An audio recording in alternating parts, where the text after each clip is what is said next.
Alright, so now I'm so fresh and so clean, leaving exquisite. We're gonna head over to Gold's, which is literally just down the street, and blast them back. Let's get after it, baby.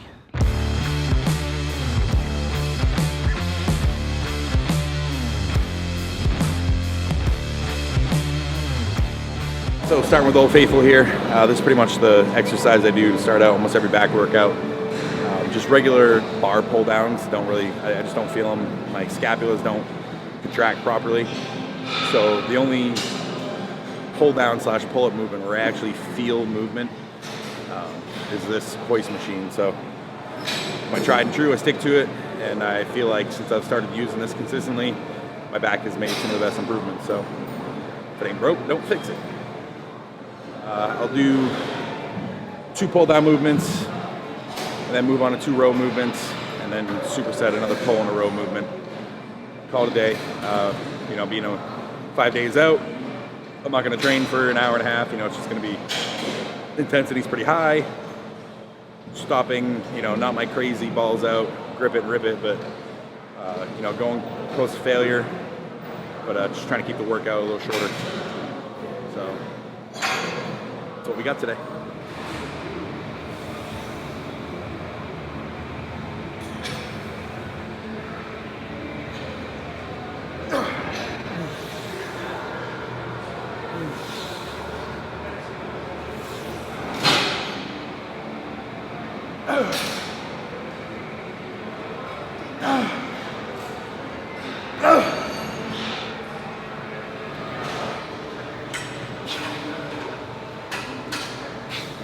I haven't trained any of my night clients since I got home from Chicago. It's been so fucking hot here.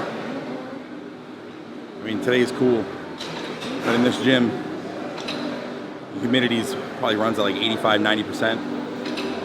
And if it's 80 degrees outside, it's 92, 93 in here. That doesn't sound too bad, but inside a gym, you got fucking sweaty people and there's no airflow. It's just fucking hot and gross. So I stopped training my night clients. And just taking a hit financially, but I can't sit here and just fucking be dripped with sweat for 2-3 hours straight trying to train people, then go home and wake up fucking 4.5 hours later and try to work in the morning again. So trying to pick and choose my battles, trying to get my clients to convert all the mornings, ones that I do train. I don't mind working stack me up from like 6:30 to like 11. I take a 30-minute break, train, be done here 1:30, 2 o'clock every day. I'll do that 5 days a week. It's fine by me. But I'm just sick of coming back and forth twice a day and being here in the evenings, later when it's hot and humid.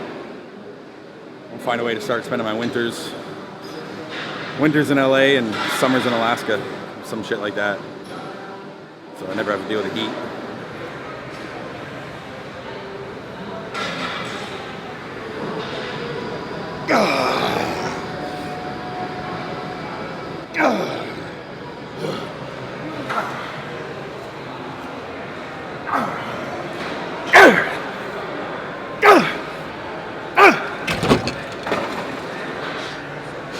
Last show I took you guys through, I had like a 1 o'clock flight or something like that. So I have plenty of time to train in the morning, get my cardio in, pack in the morning, and not be stressed about catching a flight.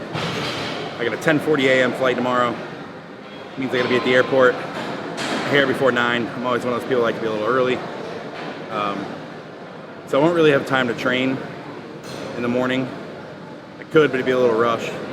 But as soon as I get into Tampa at 6:30, and the airport's really close to the hotel, and I said one of my online clients is going to do all my shopping for me. I negotiated him a free month of training if he went and gathered everything for me.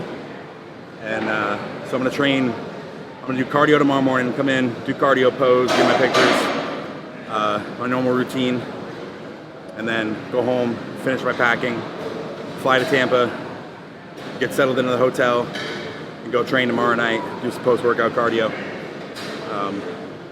It's a little better that way, I think, to train after you get someplace, as long as, time allows. It's just good to get up and get some blood flow going. So that'll be my plan for tomorrow. gonna have to do, I got all my food set. Yesterday I made all my meals for the travel day, plus some extra. I got all my my meats and everything vacuum sealed and pre-sorted. So really I just gotta do laundry tonight and get my clothes all set. And that way tomorrow morning I just come home, eat, and finish final touches of packing things and get on the road. So hopefully a little less stressful. I always make travel days super stressful because I'm a last minute person. I can't perform when I know I have a lot of time to do stuff. I'm great under pressure, so I usually always wait till the day of the flight to get everything done, but I'm trying to be a little more prepared, get some shit done yesterday, get my laundry and everything sorted out. While I was doing cardio this morning, someone's in the posing room, so I had to go do my cardio first. So I just went through and I made a list of every outfit I need. I need 3 sets of clothing for cardio, 3 sets of clothing for workout, a set of clothing to get tanned in, jumpsuit for check-ins, jumpsuit for show day, a set of clothing to go out to dinner Saturday night, a set of clothing for photo shoot Sunday morning. There's a pool party that I might go to, so posing bathing suit for that. And then I'm gonna go spend Sunday night with my dad, who lives outside of Tampa. So just some casual clothes for that. And then I always fly out with the same clothes I fly in, so I do laundry and shit while I'm there, so I don't have to bring as much stuff. So my whole list is all sorted out. I know everything I need. I know where it all is. It's just kind of throwing it all in the bag and organizing shit. So that's what I got going on.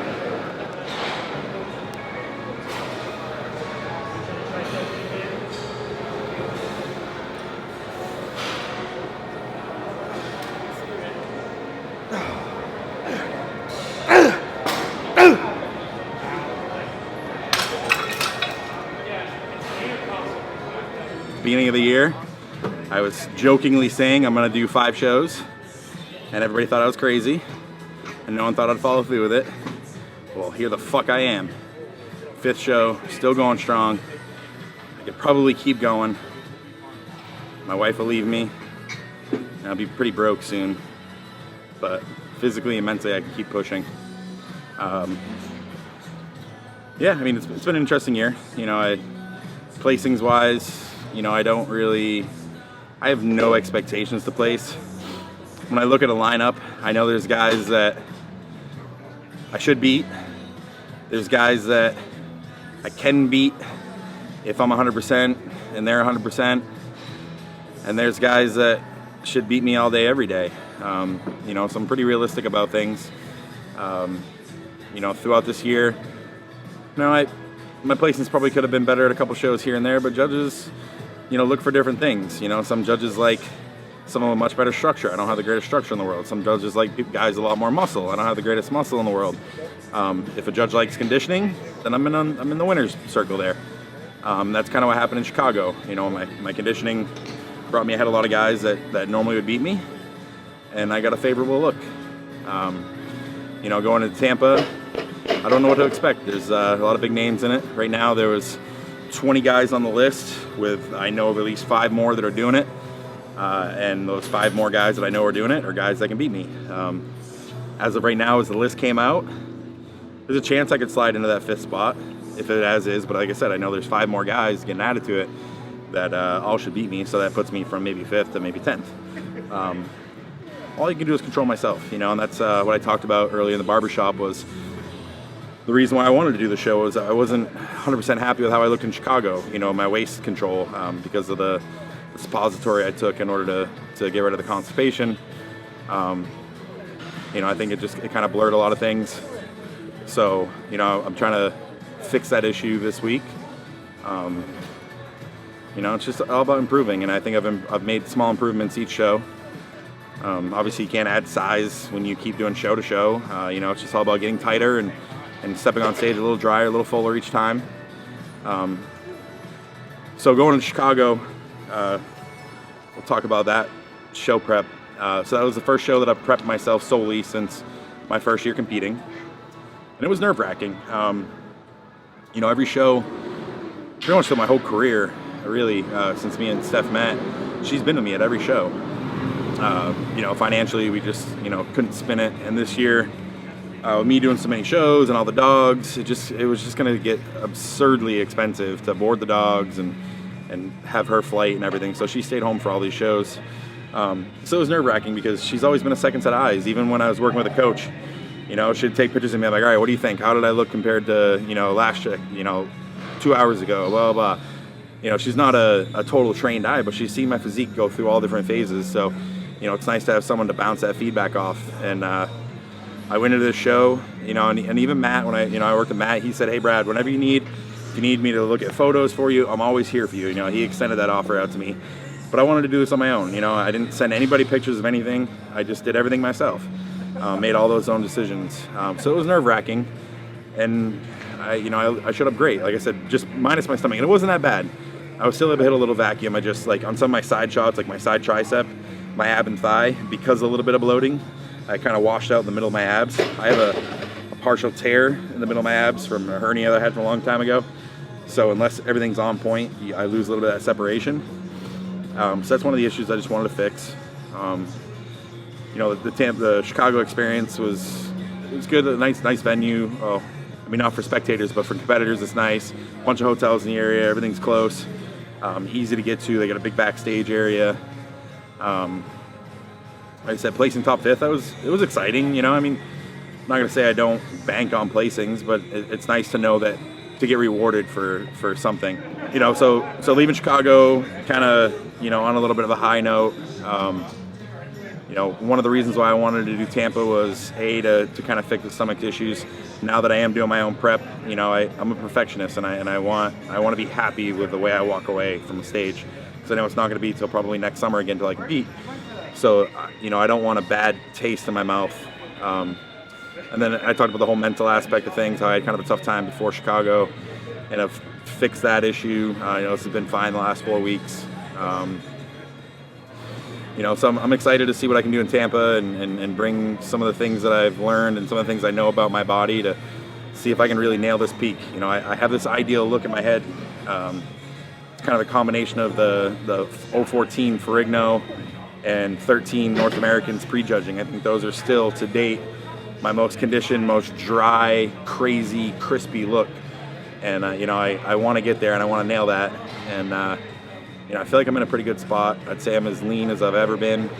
It's just about timing things out perfectly the next few days. I'm flying in early, so I get a couple days to relax, just be in the hotel, kind of de-stress. Little mini vacation for me. You know, so I'm excited. I'm excited to get up there, and I love competing.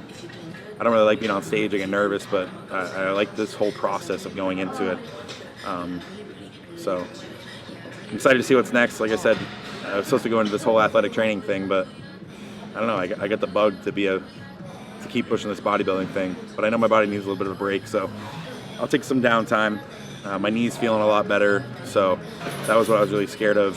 I thought I had really fucked up my knee before I left for Chicago, but I was able to jump around yesterday. If you guys follow me on Instagram, did some crazy jump split stuff.